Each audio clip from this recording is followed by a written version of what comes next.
Ele foi vereador, foi vice-prefeito, foi prefeito, está como deputado estadual pela terceira vez. Atualmente é o presidente da Assembleia Legislativa do Estado do Rio Grande do Sul e vai falar sobre o Parlamento Estadual, a relação com os municípios e o Pacto Federativo. Tenho a honra de chamar ao palco meu amigo, presidente da Assembleia, deputado estadual do Rio Grande do Sul, Vilmar Zanquim. Vai pular?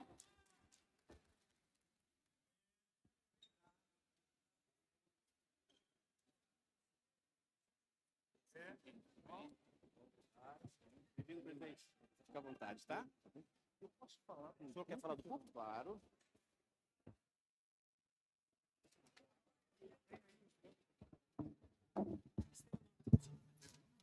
Quer usar o pedestal? É aqui mesmo.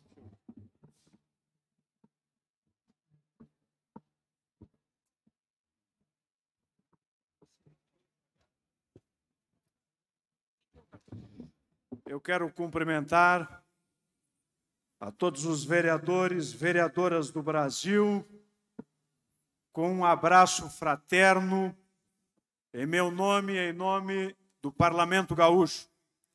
Cumprimentar aqui os que integram a mesa, amigos vereadores, Tairo, Adaia, Baldiceira, demais vereadores que estão aqui também presentes, o João Batista e o Paulinho.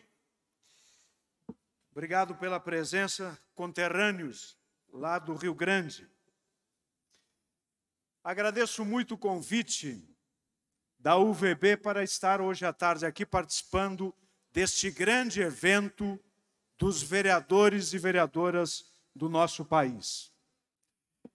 E quero dizer a todos vocês, cumprimentando aqui o presidente da UVB, gaúcho, Gilson Gonzatti, de que este evento municipalista, este evento que reúne, Christian, os agentes políticos mais próximos da população, é, sem dúvida nenhuma, neste ano, a maior marcha de vereadores que aconteceu até hoje, posso testemunhar aqui do palco. Parabéns a todos vocês pela presença neste grande evento. A minha manifestação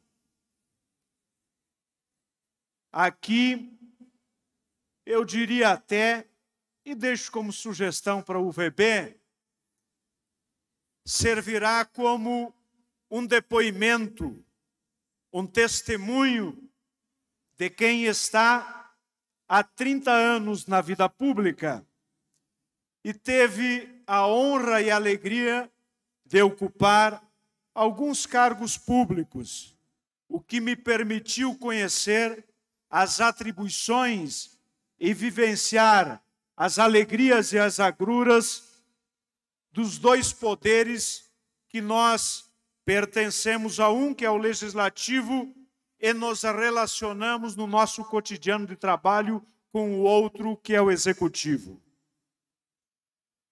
Eu comecei como secretário municipal do meu município. Depois fui vereador, presidente da Câmara de Vereadores, um mandato.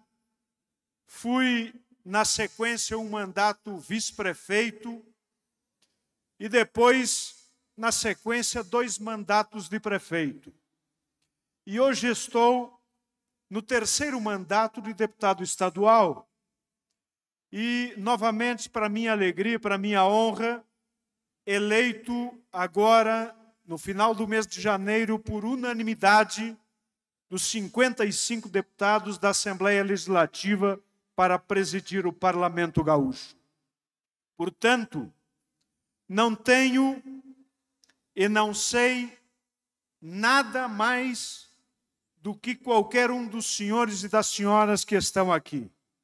Talvez, por onde passei, pelos caminhos que trilhei, tenho até eu diria a obrigação, porque todos nós temos esta obrigação, que compartilhar um pouco desta caminhada para trocarmos experiências, para trocarmos ideias a respeito das nossas atividades, que é exatamente o objetivo da Marcha dos Vereadores a Brasília, promovida pela UVB. Troca de experiências, troca de ideias. Eu vi aqui que ontem estava no palco e até sexta-feira, muitos vereadores vindo aqui dizendo que apresentaram um projeto de lei, tomaram uma iniciativa com uma instituição na sua comunidade, expuseram isso para o grande público e quem está ali sentado, ouvindo atentamente aquele relato daquele colega vereador aqui no palco, depois pode adaptar essa ideia e implantar essa ideia lá no seu município. Nós não precisamos inventar a roda. Às vezes é olhar com atenção que tem uma roda rodando ali do nosso lado e que nós podemos apenas e necessitamos fazer a devida adaptação à nossa realidade e termos avanços nas políticas públicas dos nossos municípios. Por isso, quero dizer a todos vocês, e falando aqui especificamente do papel do legislativo brasileiro para o país, para os estados e para as comunidades locais, que é muito importante. Aliás, de todos os cargos que eu ocupei, o que mais me desafiou, me alegrou, e que eu olho para trás e percebo que valeu a pena, porque foi dali que fui forjado para a vida pública e para a política, foi o meu mandato de vereador. Foi o convívio com os cidadãos, as cidadãs da minha cidade, sendo constantemente instado a superar os limites da atividade parlamentar que a gente foi construindo a nossa caminhada. E é esse um dos pontos que quero tratar aqui com os senhores. As atribuições que nós temos em nossas mãos. Nós que eu falo, os mais de 500 deputados federais, que a eles é dado o poder constitucional, como a nós também, de legislar, direito esse e papel esse que está esculpido no artigo 59 da Constituição, mas convenhamos, os nossos colegas parlamentares da esfera federal têm um grande diferencial que nós não temos e que os coloca à nossa frente, que são as emendas parlamentares. Os deputados estaduais, de igual forma, em muitos estados não têm as emendas parlamentares. E muitos poucos municípios têm as tais das emendas impositivas. O que é que nos resta, portanto, nós vereadores? Nos resta legislarmos, porque a população nos cobra a solução dos problemas, como se o vereador, apresentando um projeto de lei, consegue resolver todas as mazelas da sociedade. E aí, a principal, e talvez uma das principais funções do legislador, que é produzir leis, ela vem limitada a sua atuação num outro artigo constitucional, no 7.1, onde diz que vereador ou legislador não pode gerar despesa para o executivo e nem tampouco influir nas decisões do chefe do Poder Executivo quanto à estrutura governamental. Ora, se eu não posso gerar despesa ao erário, muitas das vezes o que me sobra é colocar nome de rua e uma placa identificando um logradouro público, porque as pessoas não compreendem que não é por um projeto de lei do parlamentar, do vereador, que eu resolvo um determinado problema. E para isso, meus colegas vereadores, nós precisamos ter muito claro e muito presente esse poder que nos é delegado pela Carta Magna, mas pela limitação que esta mesma lei maior me impõe, dizendo o seguinte: tu podes sim legislar, vírgula, contanto que não interfira na programação orçamentária do Poder Executivo. E aí, meus amigos e minhas amigas, o nosso trabalho de legisladores, ele é mais desafiador do que um outro ocupante de um outro cargo de uma esfera governamental. Muitas vezes, tu olha e observa que o secretário municipal, ele tem um poder infinitamente maior do que tu, que foste eleito pelo povo para representar este povo no legislativo. E eu pergunto aqui a todos vocês, quantas e quantas vezes nós ligamos para um secretário municipal e ficamos no telefone esperando ser atendido ou levamos um chá de banco? Ou não acontece isso com vocês? E aí, meus amigos, nós precisamos, é nesses encontros, e eu não estou falando mal dos secretários, porque tem muitos vereadores que também ocupam cargo de secretários. Eu estou falando do quanto nós somos importantes na comunidade e que, às vezes, quem deveria nos dar o suporte acaba não nos dando. E como é que nós vamos fazer com que a sociedade nos respeite? Que aqueles que têm a obrigação de resolver as demandas que nós levamos, que nada mais é algo que nos chegou até o gabinete por parte do povo, que a gente, no mínimo, tenha uma resposta a essas demandas e a esses pleitos. E nós precisamos conversar sobre isso. Nós precisamos debater essas questões, porque ao mesmo tempo nós temos o poder de legislar, que muitos entendem que é de fazer e executar, porque para o cidadão comum, o vereador, o prefeito, o secretário são políticos e foram eleitos para resolver os problemas. E muitas das outras vezes, nós também, que temos o poder de fiscalização, somos sobrepostos na nossa função por outros órgãos fiscalizadores. Dito isso, eu quero fazer aqui uma colocação a todos vocês da importância desses eventos, porque além de legislar, além de exercer o papel de fiscalizador, nós talvez tenhamos o papel mais importante que é dado a um agente político e alguém que faz vida pública, que é ser a voz daqueles que não têm voz, que é ser o instrumento de busca da solução das demandas de cada um dos cidadãos das nossas comunidades. E muito do nosso tempo nós dedicamos a auxiliar as pessoas,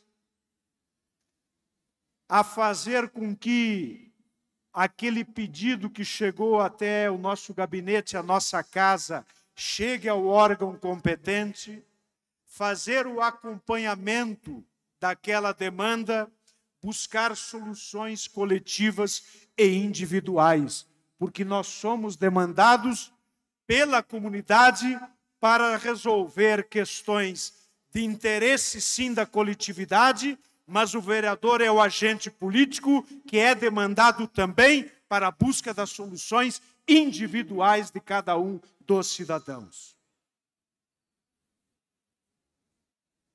E esse papel nós não podemos desconsiderar.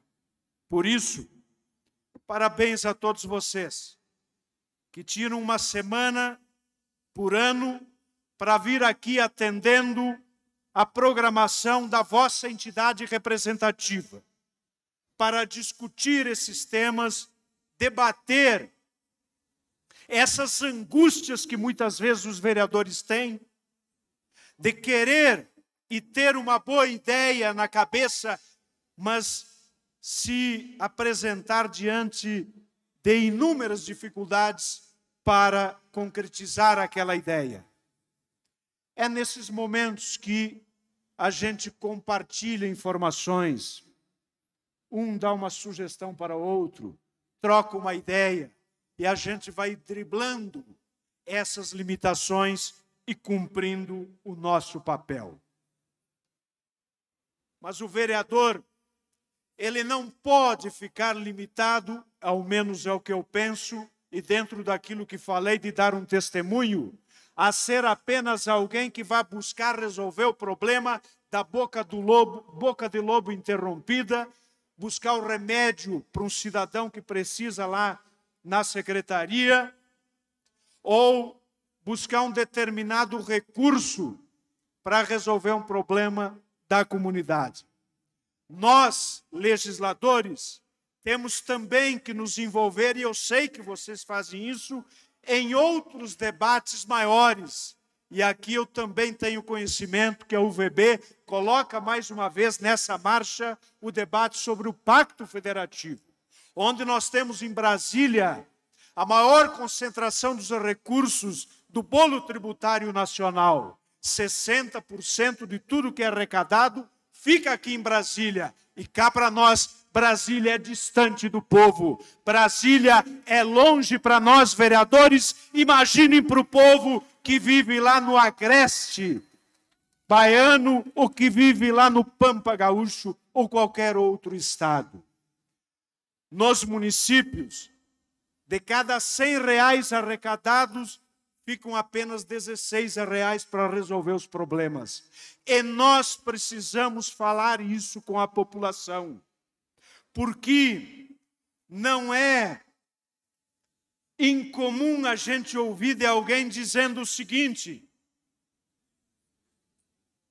não resolvem o meu problema porque não querem, dinheiro tem. E todos nós sabemos que as limitações financeiras nos municípios, elas são enormes para resolver e equacionar todos os problemas. E se nós não tivermos esse argumento na ponta da língua para falar com os nossos concidadãos, de que a cada R$100, 60 é mandado para Brasília e depois para voltar é um caminho longo, difícil, sofrido, que vocês têm que vir a Brasília e percorrer aqueles gabinetes do anexo 4 da manhã à noite para apresentar o requerimento para os deputados. As pessoas não sabem que é assim que funciona.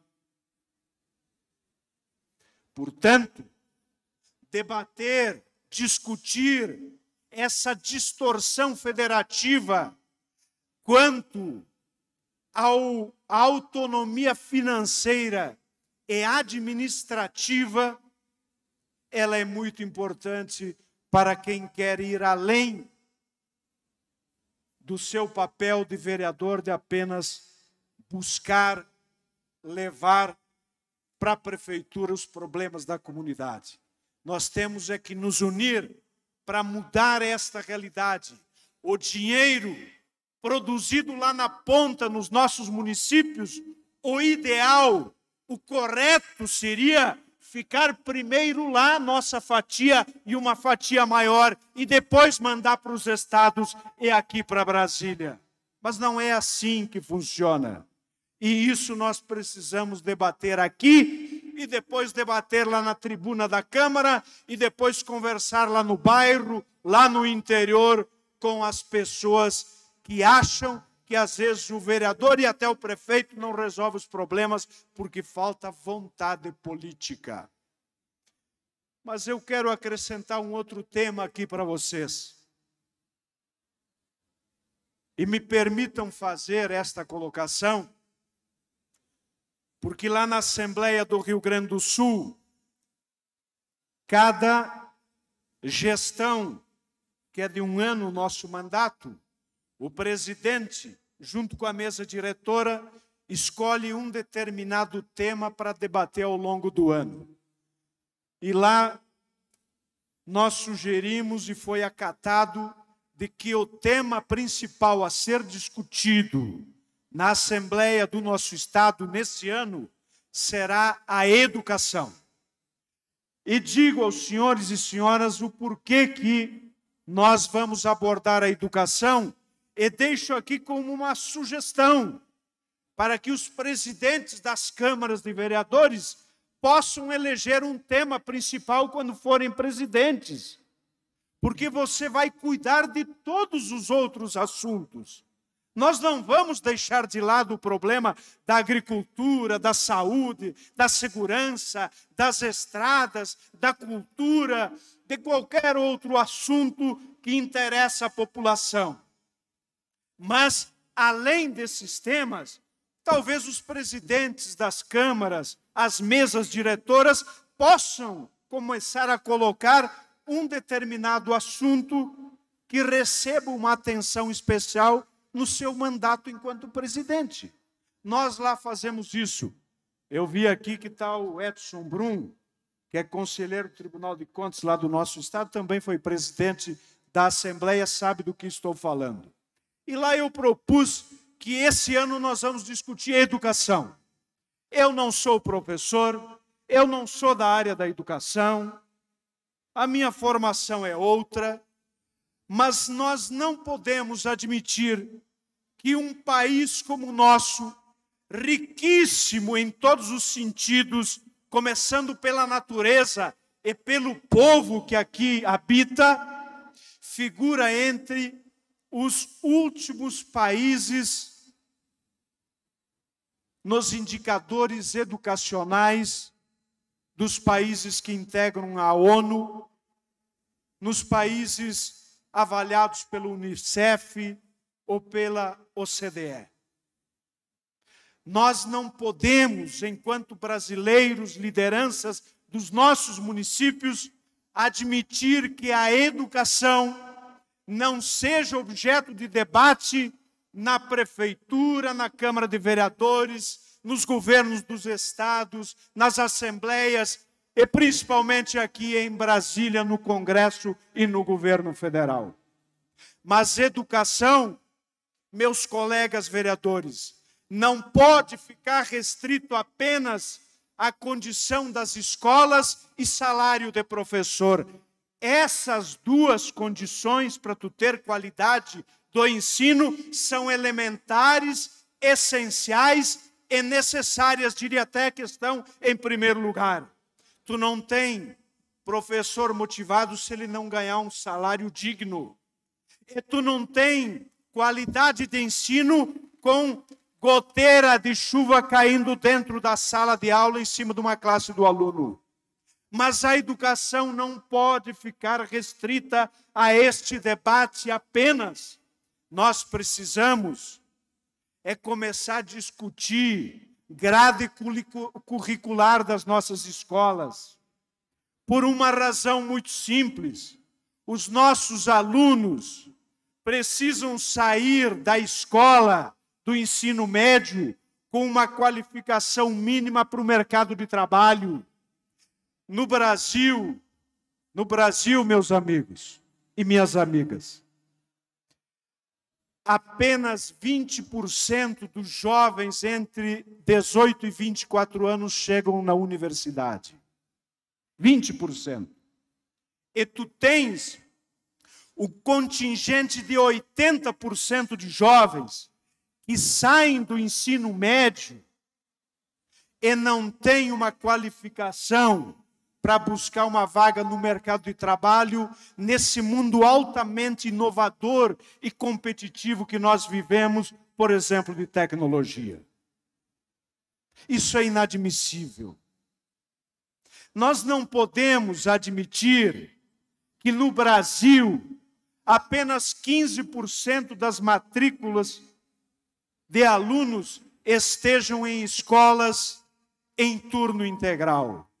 15%.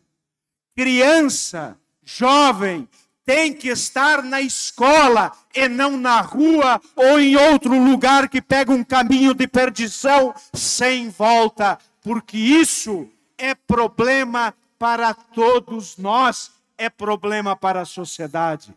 Então nós temos aqui debater ensino profissionalizante para dar condições para os filhos dos amigos de vocês para ter uma profissão quando ele sair do ensino médio.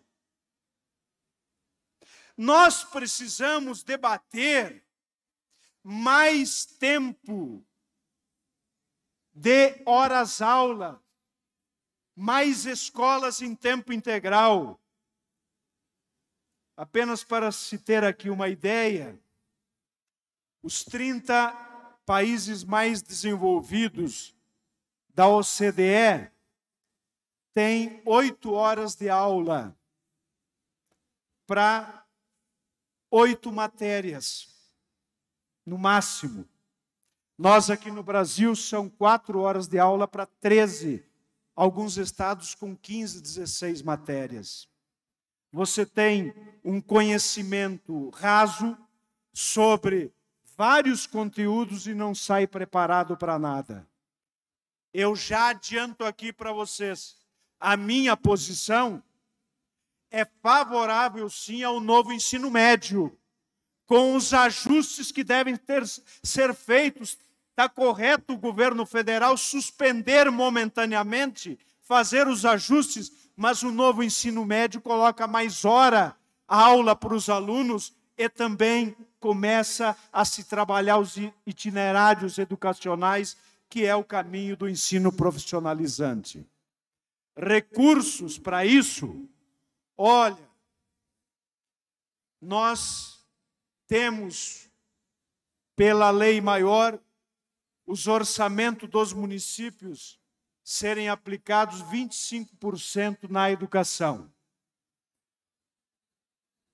Deem uma olhada lá nos municípios, se às vezes a prefeitura não tem que comprar alguma coisa para atingir os 25%, porque senão tem conta rejeitada pelo Tribunal de Contas. E eu vou dizer mais, se tiver que colocar 1, 2% além daquilo que está previsto na lei, se é para dar qualidade de ensino, um futuro melhor para as nossas crianças, para o mercado de trabalho, para nós tirarmos os jovens do caminho da perdição, pois que se coloque mais 1, 2, 3% do orçamento na educação. Eu não vejo nenhum problema. Isso nós precisamos discutir. Deixo apenas esse tema também como debate nesse encontro aqui de vocês, de além de todos os demais assuntos, nós começarmos a olhar com mais atenção a educação nos nossos municípios, no Brasil e nos estados. Para mim concluir, eu não sei se tem muitos vereadores de Pernambuco aqui, mas Pernambuco é referência em escola em turno integral. Parabéns. E eu não sei se tem muitos vereadores do estado do Ceará aqui. Ceará é referência no ensino básico no Brasil. Também cumprimento aos companheiros, amigos desse estado. E eu fico nesses dois, porque poderia citar aqui São Paulo, que é referência em formação profissionalizante, com escolas avançadas. O Paraná tem também referência em outras iniciativas, Espírito Santo e assim por diante. Portanto, boas práticas e boas experiências nós temos pelo Brasil e que podemos replicar nos estados sem muito investimento e que dão certo. para mim concluir a minha manifestação. Não sei como é que está o meu tempo. Para concluir a minha manifestação, eu quero dar... Não, estou ainda dando tempo, mais um pouco, fica à vontade. Concluir aqui a minha fala, quero fazer uma reflexão com todos vocês. Vocês já se deram conta do quanto está difícil fazer política hoje? Vocês já se deram conta do quanto está difícil ser vereador nos dias atuais? A tal da democracia representativa, que é essa que nós representamos, porque o povo vai para a urna e escolhe o seu representante para ir lá no poder legislativo, que é o único poder que representa 100% da sociedade brasileira. É o legislativo, são as câmaras municipais, as assembleias e aqui o Congresso Nacional. É o poder mais questionado, é o poder mais contestado. Com o advento das redes sociais, a internet, hoje, todos os eleitores e todos os cidadãos estão como que nesse grande palco. E eles, com todo direito, emitem opiniões, fazem colocações, avaliam o teu mandato em público. E aquilo que você faz de se dedicar 24 horas por dia, 7 dias por semana, 365 dias por ano, às vezes, por um fofoqueiro maldoso de plantão, coloca tudo terra abaixo e te coloca na vala comum dos maus políticos. É ou não é desafiador? No passado, eu vejo que tem alguns vereadores aqui mais experientes do que nós pela caminhada longa. No passado, a pessoa, antes de falar de um político, pensava duas vezes, respeitava a posição e o cargo que nós ocupávamos. E quando se dirigia a um agente político, a internet do passado era lá na bodega, no banco da praça ou numa esquina. O alcance era muito pequeno daquela manifestação. Hoje, ao mesmo tempo que a internet, as redes sociais facilitam a nossa convivência, porque o mundo está conectado, e eu posso falar com qualquer pessoa do planeta, e qualquer cidadão de qualquer parte do nosso município pode falar conosco, ao mesmo tempo que esta revolução tecnológica e inovadora veio para transformar definitivamente o mundo e transformar para melhor, a nossa atividade ficou ainda mais desafiadora. Porque se na internet tivesse espaço apenas para pessoas do bem, estaria tudo tranquilo. Mas ali é um espaço aberto, democrático para qualquer um. E dentre aqueles que são bem intencionados e que utilizam essa ferramenta, tem também aqueles que estão aí apenas para manchar o nome de quem foi eleito e que se dedica à sua missão. Aí vem o grande questionamento. Mas e daí? Deputado Zanquim, como é que vamos resolver isso? Eu estou, humildemente aqui falando, mais do que nunca convencido de que esses tempos desafiadores de rede social, de mudança do nosso trabalho de representação, onde somos julgados e podemos ser avaliados diariamente, a todo instante, só vai parar em pé quem fizer política se tiver nada mais, nada menos do que reputação ilibada. E reputação é acúmulo, reputação é conceito, reputação é imagem, reputação é aquilo que as pessoas pensam, te enxergam e sabem sobre você.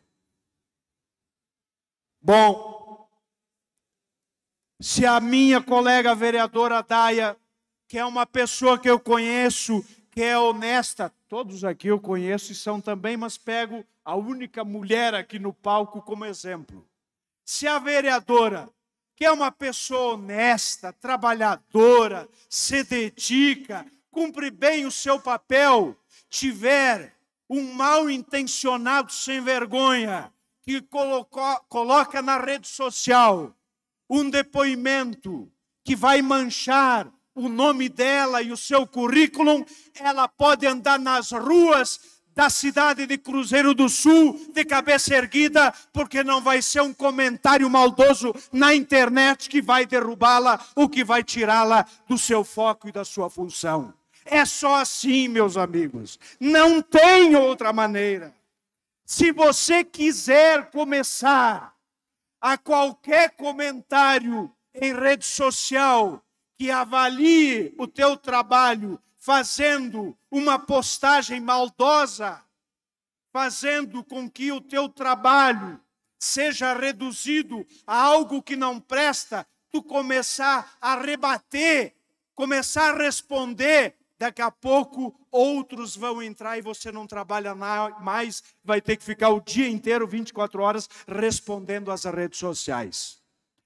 Claro que aquilo que nos atinge não pode ficar sem resposta, principalmente quando vem de alguém que a gente não conhece, ou alguém que a gente conhece e não tem moral para falar de nós. Mas você não pode se basear pela avaliação da rede social do teu trabalho, porque senão eu fico em casa sentado o dia inteiro e apenas me guio pelas avaliações das redes sociais na internet. Só vai vencer esta máquina que é boa para as mudanças que o mundo precisa, mas que nos desafia no nosso papel de representação enquanto parlamentares, quem tiver raiz bem funda, tiver um caráter sólido, tiver uma personalidade que foi forjada no trabalho, na seriedade, na transparência, na proximidade com a tua comunidade. Podem te chamar do que quiserem, mas se as pessoas do teu município te conhecem, elas não vão dar bola para aquele sem vergonha que tentou manchar o teu nome.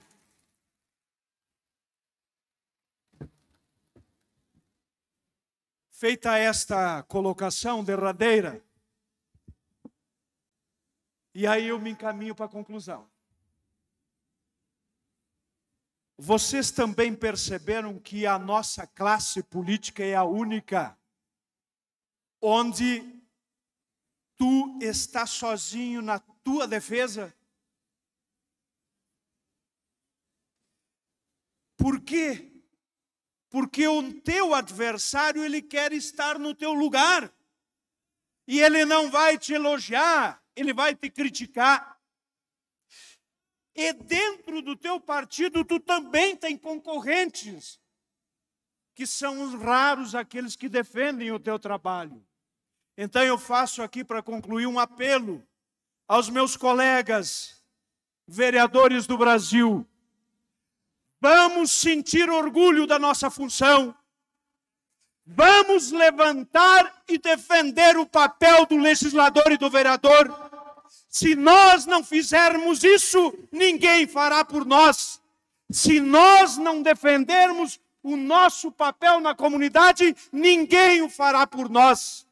Se nós silenciarmos, amanhã ou depois, nós, vocês que são homens e mulheres honrados e de bem, vão para casa e o espaço da política vai ficar para os mal intencionados, sem caráter, que vão se utilizar da coisa pública ao seu favor. Portanto, a minha mensagem final a esses homens e mulheres, vereadores do Brasil, gente que marcha em favor do bem, levantem-se na defesa das vossas atribuições, que é das mais honradas da política desse país. Muito obrigado.